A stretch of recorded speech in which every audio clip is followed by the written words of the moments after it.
পশুপতি সেৱা আশ্ৰম গেৰুকামুখ পাহাৰৰ বক্ষত যি অৱস্থিত পশুপতি সেৱা আশ্ৰমত আজি এক বিশেষ আধ্যাত্মিক কাৰ্যসূচীত উপস্থিত আছোঁ। জনাবলৈ বিচাৰিম যে শ্ৰী শ্ৰী ৰামশিলাৰ প্ৰতিষ্ঠাৰ সমাৰোহ ইয়াত বৰ্ণাঢ্য ব্যয়বহুল কাৰ্যসূচীৰে তিনিদিনীয়াকৈ আয়োজন কৰিছে আৰু ইয়াতে ৰাজ্যৰ ভিন্ন প্ৰান্তৰ পৰা সাধু সন্তসকল আহি উপস্থিত হোৱা দেখিবলৈ পোৱা গৈছে। আৰু লগতে উল্লেখ কৰিবলৈ বিচাৰিম বহু বছৰৰ পৰা বহু কষ্ট ত্যাগ স্বীকাৰ কৰি কেইজনমান নিৰ্দিষ্ট ব্যক্তি তথা শ্ৰী ৰাম সেৱা বাহিনীৰ লগত জড়িত যিসকল ব্যক্তি আছে, ব্যক্তিসকলৰ অহোপুৰুষাৰ্থ চেষ্টাৰ ফলত তেওঁলোকে আজি এই পাহাৰৰ বক্ষত শ্ৰী শ্ৰী ৰাম ভগৱানৰ প্ৰাণ প্ৰতিষ্ঠাৰ এই শুভ মুহূৰ্তৰ আজি তিনিদিনীয়াকৈ বিশেষ কাৰ্যসূচী তেওঁলোকে ৰাখি আজি প্ৰথম দিনৰ কাৰ্যসূচী স্বৰূপে ইতিমধ্যেই শ্ৰী শ্ৰী ভগৱান ৰামচন্দ্ৰৰ প্ৰাণ প্ৰতিষ্ঠা ইতিমধ্যেই হৈছে আৰু তাতে বহু দূৰ দূৰণিৰ পৰা সন্ত সাধুসকল আৰু মহাৰাজসকল আহি উপস্থিত হৈছে। আমি উদ্যোক্তা মণ্ডলীৰ সৈতে অকণমান কথা পাতিবলৈ বিচাৰিম আৰু মই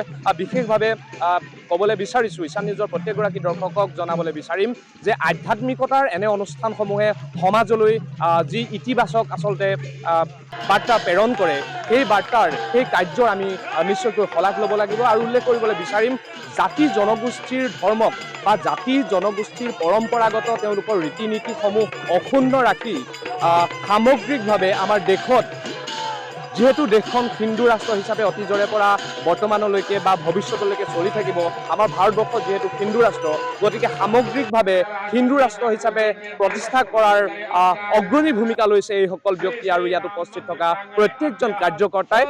পুনৰ মই ক'বলৈ বিচাৰিম যে জাতি জনগোষ্ঠীৰ যিসমূহ পূৰ্বপুৰুষৰ পৰম্পৰাগত ৰীতি নীতি সেই ৰীতি নীতিসমূহ অক্ষুণ্ণ ৰাখিও হিন্দু ৰাষ্ট্ৰ হিচাপে ভাৰতবৰ্ষক গঢ় দিবৰ বাবে প্ৰত্যেকজন ভাৰতবাসীয়ে চেষ্টা কৰি আছে আৰু তাৰ ভিতৰত এই সকলো অন্যতম যিসকলে বহু কষ্ট আৰু ত্যাগ স্বীকাৰ কৰি এই পুনৰ কৈছোঁ এই গেৰুকামুখৰ শ্ৰী শ্ৰী পশুপতি সেৱা আশ্ৰমৰ এই পাহাৰৰ বক্ষত তেওঁলোকে বহু কষ্ট মূৰৰ ঘাম মাটি পেলাই কষ্ট কৰি তেওঁলোকে মহা সংযোজন ঘটাই আজিৰ এই বিশেষ অনুষ্ঠানটি তিনিদিনীয়াকৈ বৰ্ণাঢ্যভাৱে আয়োজন কৰিলে। মই উদ্যোক্তাসকলৰ সৈতে অকণমান কথা পাতিবলৈ যত্ন এই পৰিকল্পনাই কেতিয়াৰ পৰা আহি এই পৰিকল্পনাই কেতিয়াৰ পৰা চিন্তা চৰ্চা লাভ কৰি আজিৰ এই অৱস্থাটো পাইছে আমাৰ দৰ্শকসকলক আপুনি জনাওক। নমস্কাৰ সকলো দৰ্শক বৃন্দলৈ।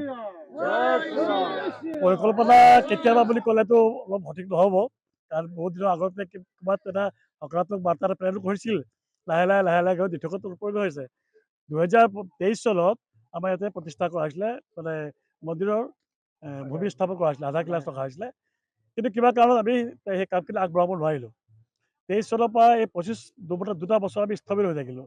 কিন্তু আপুনি এইমাত্ৰ যে ক'লে সংযোগ, মানৱ মাত্ৰই সনাতন ধৰ্মৰ গোটেই ব্যক্তিসকলৰ সংযোগ ঘটিছে। এতিয়া সুদূৰ যোৰহাটৰ নগাঁৱৰ পৰা আৰম্ভ কৰি ধেমাজি জিলা, লখিমপুৰ জিলা, ডিব্ৰুগড় জিলা, সকলো জিলাৰ ভক্তপ্ৰাণসকলে একমত হয় আমাৰ এই অনুষ্ঠান ভাগিত সমবেত হৈছে। আৰু আমি যোৱা কেইদিনমান আগতেই ইয়াতে মনস্থ কৰিলোঁ যে মন্দিৰ প্ৰতিষ্ঠা কৰিবলৈ হ'লে আমি সকলোৱে সংকল্পবদ্ধ হ'ব লাগিব।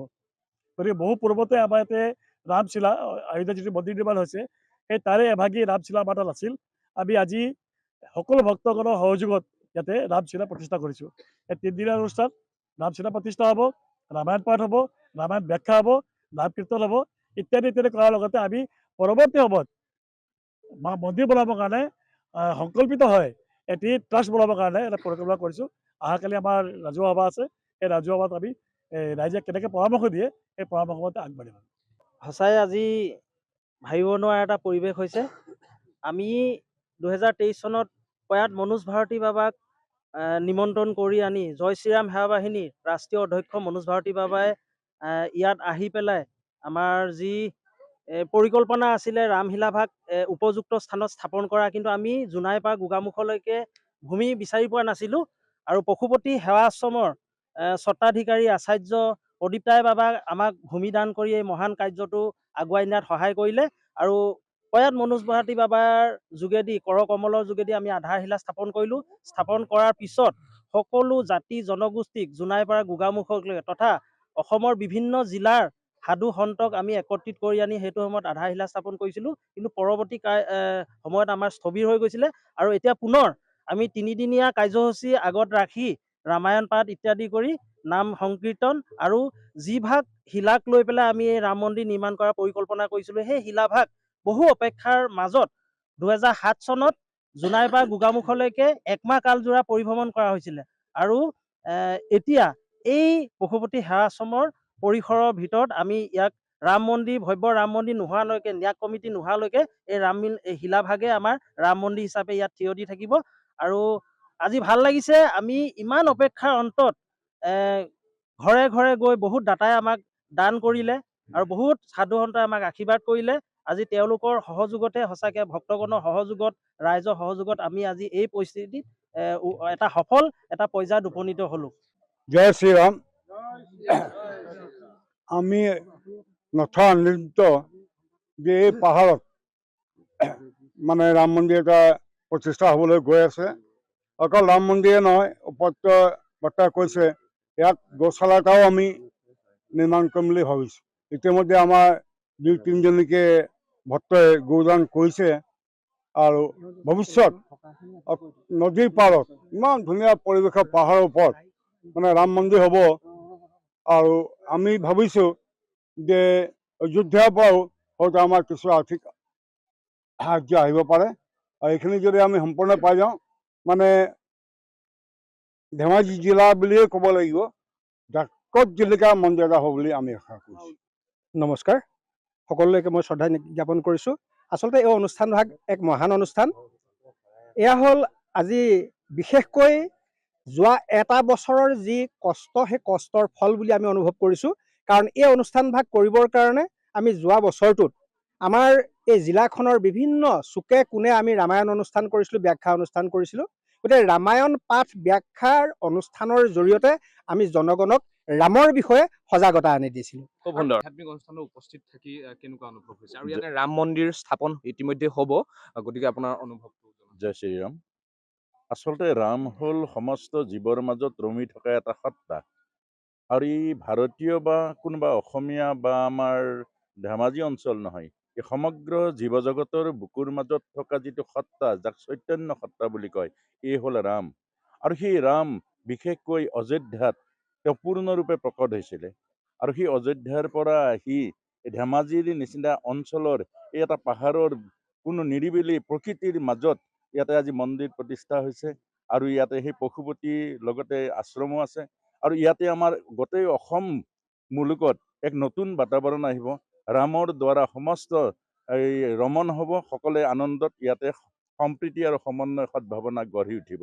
আৰু সেইকাৰণে আমি গোটেই অঞ্চলবাসী অত্যন্ত আনন্দিত হৈছোঁ। আৰু গোটেই অঞ্চলবাসীৰ এই উপস্থিতিত আমাৰ এখন সমন্বয় সম্প্ৰীতি সদ্ভাৱনাৰ এই ৰাম দৰবাৰ হ'ব। আৰু সেই ৰামৰ মাজেৰে এটা জাতি, এটা সংস্কৃতি, এটা সভ্যতা আমাৰ ইয়াতে গঢ়ি উঠিব। আৰু সেইটোৱে আমি আশা কৰিছোঁ। খুব সুন্দৰ, খুব সুন্দৰ মন্তব্য।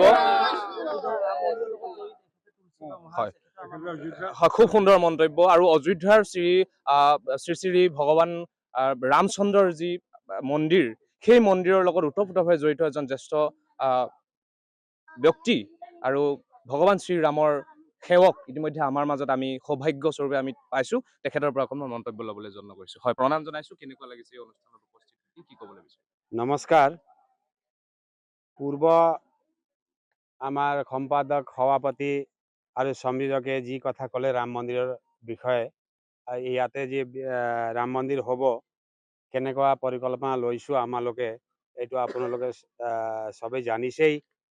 আৰু মই ইয়াৰ দ্বাৰা ইমানেই ক'বলৈ বিচাৰিছোঁ যে মোক ইমান ভালকৈ অসমীয়া কথাটো ক'বলৈ নাজানো, তথাপি ভাঙি ভাঙি ক'লেও আপোনালোকে বুজি যাব। আমি এই ৰাম মন্দিৰখন আমি পূৰ্ব অযোধ্যা বুলি নাম দিছোঁ। পূৰ্ব অযোধ্যা হ'ব ইয়াতে। ডাঙৰ পৰিকল্পনা আমি লৈছোঁ। এই ৰাম মন্দিৰ বনিবৰ কাৰণে আমাৰ ইয়াতে আমাক মাটি লাগিব, আমাৰ বহুত বস্তু ইয়াতে লাগিব। আমি ইয়াৰ পৰা এই চেনেলৰ মাধ্যমেদি আমি এইটো ক'ব বিচাৰিছোঁ, আমি জনজাগৰণটো 1 নম্বৰ কৰিব লাগিব। আমাৰ জনজাগৰণ যিমান হ'ব, যেনেবা আমি ৰাম মন্দিৰ বনাওঁতে এটা ইটা মাগিছিলোঁ, আমাৰ তাৰ পৰা এটা ইটা ঘৰৰ পৰা গৈছিলে। আমাক গোটেই নৰ্থ ইষ্টৰ পৰা এই চেনেলেদি মই জনাব বিচাৰিছোঁ যে আমাৰ নৰ্থ ইষ্টৰ কাৰণে এই পূব অযোধ্যাটো বনি আছে ইয়াতে প্ৰত্যেক ঘৰ আমাৰ সনাতনী মানুহ যিমান আছে প্ৰত্যেক ঘৰৰ পৰা আমাক 5টা ইটা লাগে এই মন্দিৰ বনিবৰ কাৰণে আৰু প্ৰত্যেক ঘৰৰ পৰা গায়ৰ কাৰণে গৌশালা বহুত ডাঙৰ নৰ্থ ইষ্টত সবতকৈ ডাঙৰ গৌশালা ইয়াতে আমি বনাবলৈ আৰু ইয়াত গাই পালিবলৈ পৰিকল্পনা লৈছো এই পৰিকল্পনাটো আমাৰ জনতা আমাৰ ভক্তগণে আমাক পূৰ্ণ কৰিব বুলি আমি আশা আৰু এই চেনেল দি আমাৰ অসমৰ মুখ্যমন্ত্ৰী আৰু মিনিষ্টাৰ মন্ত্ৰী সবক আমি এইটোও জনাবলৈ বিচাৰিছো যে আপোনালোকে সবেই ইয়াত আহি পেলাই ইয়াত এই পূৰ্ব অযোধ্যাক গুৰুত্বপূৰ্ণ দি পেলাই আপোনালোকে সহযোগ কৰি দিয়ক আৰু আমাৰ এই পূৰ্ব অযোধ্যাটো হৈ পেলাই আমি সবেই ইয়াতে উপকৃত হ'ম বুলি মই বিশেষ আশা কৰিছো আৰু সবক ধন্যবাদ জনাইছো নমস্কাৰ হয়, প্ৰণাম জনাইছো আমিও সহস্ৰ প্ৰণিপাত জনাইছো আৰু তেওঁলোকে জনাইছে যে এই আধ্যাত্মিক অনুষ্ঠানৰ পৰা তেওঁলোকৰ ঐক্য সংহতি আৰু সম্প্ৰীতিৰ নিদৰ্শন ইয়াৰ পৰা সৃষ্টি হ'ব আৰু ভাতৃত্ববোধৰ যি সম্প্ৰীতিৰ এনাজৰী সেই এনাজৰীডাল আৰু সুদৃঢ় হ'ব এই অনুষ্ঠানৰ পৰা তেওঁলোকে জানিবলৈ দিছে আমাৰ সৈতে এই পশুপতি সেৱা আশ্ৰমৰ যিগৰাকী মূল পৰিচালক যিগৰাকী ব্যক্তিৰ অহোপুৰুষাৰ্থ চেষ্টা বা কষ্ট বা তেওঁৰ পৰিকল্পনা ভিত্তিত আজিৰ এই অনুষ্ঠানটোৱে এনে এক পূৰ্ণতা প্ৰাপ্ত হ'বলৈ পাইছে গতিকে সেই ব্যক্তিজনৰ সৈতেও আপোনালোকক চিনাকি কৰাই পুনৰ তেওঁৰ পৰা অকণমান মন্তব্য ল'বৰ বাবে চেষ্টা কৰিছো আৰু আপোনাক প্ৰণাম জনাইছো তোমালোকলৈ সেৱা ধৰিছোঁ তোমালোকৰ জৰিয়তে আমি আগত এবাৰ প্ৰচাৰ মাধ্যম কৰা হৈছিলে তোমাৰ জৰিয়তে আৰু পুনৰবাৰ তুমি প্ৰচাৰ মাধ্যম গোটেই সামগ্ৰিকভাৱে কৰিবলৈ আহিছা মই তোমাৰ ওচৰত প্ৰথমে মই ধন্যবাদ জনাইছোঁ লগতে এই পশুপতি সেৱা আশ্ৰম 2013 চনত পৰা আমি ইয়াতে আছোঁ আৰু লাহে লাহে 12 বছৰ পাৰ হৈ যোৱাৰ পিছত 13 বছৰলৈ ভৰি দিছে এয়া আজি আপুনি ইয়াতে 12 বছৰ আৰু এতিয়া 13 বছৰ সময় ইয়াতে পাৰ কৰিছে ভৰি দিছে 13 বছৰ ভৰি দিছে মোক ইয়াতে ভৈৰৱ ৰাম মন্দিৰ বনাবৰ কাৰণে আমাৰ দীপাংকৰ আৰু মণি ডাঙৰীয়াই মোক ক'লে বোলে ইয়াতে বাবা ৰাম মন্দিৰ বনাব লাগে আমাৰ এনেকুৱা শিলা আছে গতিকে হ'ব তোমালোকৰ যদি মাটিটো যদি পচন্দ কৰে বনাব পাৰিবা মইনো কি আৰু এই গছজোপাৰ শুকান পাতবোৰ তললৈ সৰে মই তাকে চাফা কৰা মানুহে যদি তোমালোকে ইচ্ছা কৰা মই জেগাটো ভালকে পৰিপাটি কৰি দিম এই বুলি আজি আহোঁতে দিনবোৰ বাগৰি এই ভকতৰ পদৰেণুৱে যাতে এই মন্দিৰটো হ'ব বুলি মই আশা ৰাখি মোৰ এটা বিশ্বাস হৈছে ভকতৰ ভৰিৰ যি পদৰেণু ইয়াত পৰি থাকি যাব এই পৰি থকা ৰেণুৰ পৰা মই এই ৰাম মন্দিৰটো গঢ় দি উঠিব মানৱ জাতিৰ বিকাশৰ কাৰণে মই আশা ৰাখি মই সামৰিছোঁ এই মোৰ পৰম সৌভাগ্য যে আজি উত্তৰ পূবৰ যি ৰাম মন্দিৰ প্ৰতিষ্ঠা হৈছে উত্তৰ পূৰ্বাঞ্চলৰ ইয়াৰে মূল যি শিলান্যাস হৈছে তাতো মই থাকিবলৈ সৌভাগ্যৱান হ'লোঁ আৰু এই মন্দিৰে নিশ্চয়কৈ আমাৰ এই অঞ্চলত ৰাম ভক্তৰ প্ৰতি এটা দয়া কৃপা কৰিব আৰু যিহেতু জীৱনৰ আৰম্ভণিৰ পৰা জীৱনৰ শেষলৈকে আমি ৰাম নামৰ মাজতে চলি থাকিব লাগে গতিকে এই মন্দিৰে নিশ্চয়কৈ আৰু উত্তৰ পূৰ্বাঞ্চলৰ এই অঞ্চলটো অতিপাত আগবাঢ়ি যাব আৰু মই ইয়াৰ যি প্ৰাকৃতিক পৰিৱেশ যি সুন্দৰ পৰিৱেশ একেবাৰে অৰুণাচলৰ পাহাৰ অসমৰ সীমান্ত নদী পাহাৰ পৰ্বত যিটা অপূৰ্ব সুন্দৰ আৰু তাৰ মাজত যেতিয়া ৰাম ভক্তি আহিব মই ভাবোঁ যে সমগ্ৰ ভাৰতবৰ্ষৰ পৰা ইয়ালৈ মানুহো ধাৱমান হ'ব মই ধেমাজিৰ জামগুৰি পাচলিৰ পৰা আহিছোঁ আমি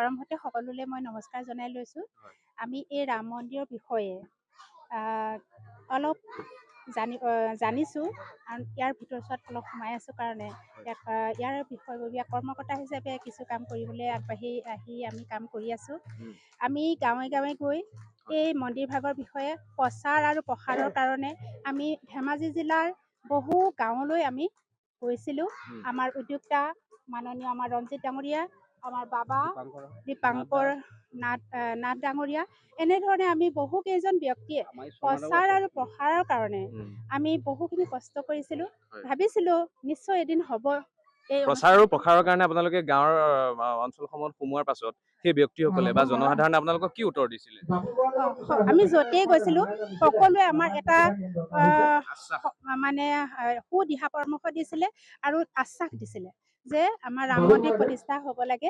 আমাৰ উত্তৰ পূৰ্বাঞ্চলত আমি অযোধ্যালৈ সকলোৱে নগ'লেও আমাৰ ইয়াত যদি শাখা ৰাম মন্দিৰ আমাৰ ইয়াত প্ৰতিষ্ঠা হয়, সকলোৱে প্ৰয়োজন অনুভৱ উত্তৰ কৰিছে। পূৰ্বাঞ্চলৰ যিমান কেইখন ৰাজ্য আছে সকলোৰে আমাৰ সেৱাস্থলী হ'ব। আৰু মাতৃশক্তিৰ মানে আমাৰ বাবাসকলে যিসকলে উদ্যোক্তা আছিলে তেখেতসকলে বিচৰাৰ কাৰণে মাতৃ হিচাপে আমি তেখেতসকলৰ লগত সহযোগ কৰিছোঁ, ভৱিষ্যতেও কৰিম। আৰু আমি এই অনুষ্ঠানটোৰ কাৰণে আমি অপুৰুষাৰ্থভাৱে আমি নিজে কৰিব নোৱাৰিলেও ৰাইজৰ সহযোগিতা 1-2কৈ এটকা দুটকাকৈ যেনেকৈ বহু টকাৰ হয়, এটুপ দুটুপকৈ যেনেকৈ সাগৰ হয়, ঠিক তেনেকৈ আমি ইয়াত সাগৰৰ নিচিনা এটা ৰাম মন্দিৰ আমি পাম বুলি ভাবিছোঁ। আৰু এয়া আমাৰ সৌভাগ্য নিশ্চয় প্ৰভু ৰামচন্দ্ৰই দিব, তাৰ আমি কামনা কৰিছোঁ। আৰু ভাৰতীয় সংস্কৃত ভাষা কামত ধেনু প্ৰকৃতিতা জননী জন্মভূমি জননী জন্মভূমি স্বৰ্গতকৈ মানে গৰিয়সী। এই বাক্যষাৰ সঁচাকৈ আমি এতিয়া পাইছোঁ, কাৰণ ভাৰতবৰ্ষৰ মানুহ সদায় আধ্যাত্মিকভাৱে মানে আধ্যাত্মিক কিয় আৰু আধ্যাত্মিকতা বজাই ৰাখিব বিচাৰে। সকলোৱে আমাৰ ভগৱান আমি শ্ৰীৰামচন্দ্ৰৰে আমাৰ অযোধ্যা আমাৰ ভাৰতবৰ্ষ। আৰু আজি আমি ভাবিছোঁ আমাৰ ৰামচন্দ্ৰ প্ৰভুৱে আমাৰ সদয় হৈছে আমাৰ ইয়াত ৰাম মন্দিৰ প্ৰতিষ্ঠা। ঈশ্বৰ ৰামচন্দ্ৰক ঈশ্বৰ ভগৱানক সাক্ষী কৰি প্ৰত্যেকজনেই ৰামচন্দ্ৰৰ সেৱক হিচাপে কোনো ৰৈ থকা নাই, কোনো পিছ পৰি থকা নাই। সঁচাকৈয়ে এক শুভ বাৰ্তা আমি ঈশান নিউজৰ প্ৰত্যেকগৰাকী দৰ্শক তথা অসমবাসীলৈ প্ৰেৰণ কৰিবলৈ বিচাৰিছোঁ। এক ইতিবাচক, এক ধনাত্মক, এক ভক্তি ভৰা বাৰ্তা আমি ইতিমধ্যে প্ৰেৰণ কৰিবলৈ বিচাৰিছোঁ। ধেমাজি জিলাৰ গেৰুকামুখৰ এই পাহাৰৰ বক্ষত আচলতে কেইবা বছৰ আগৰ পৰা পৰিকল্পনা মৰ্মে আজিৰ এই শুভ দিনটোত ইয়াতে প্ৰতিষ্ঠা হ'ল শ্ৰী শ্ৰী ৰামচন্দ্ৰৰ প্ৰাণ। এই অনুষ্ঠানটোৰ পৰাই আজি বহুজনে মত প্ৰকাশ কৰিছে যে ইয়াতেই প্ৰত্যেকজন হিন্দু ব্যক্তি একত্ৰিত হৈ বা প্ৰত্যেক জাতি জনগোষ্ঠীৰ লোক একত্ৰিত হৈ নিজৰ নিজৰ জাতি জনগোষ্ঠীৰ পৰম্পৰা ৰীতি নীতিসমূহ অক্ষুণ্ণ ৰখাৰ উপৰিও দেশখনক ভাৰতবৰ্ষক এখন হিন্দু ৰাষ্ট্ৰ হিচাপে প্ৰতিষ্ঠা কৰিবলৈ প্ৰত্যেকজনেই অহৰহ চেষ্টা কৰিছে, কোনেও পিছ পৰি থকা নাই।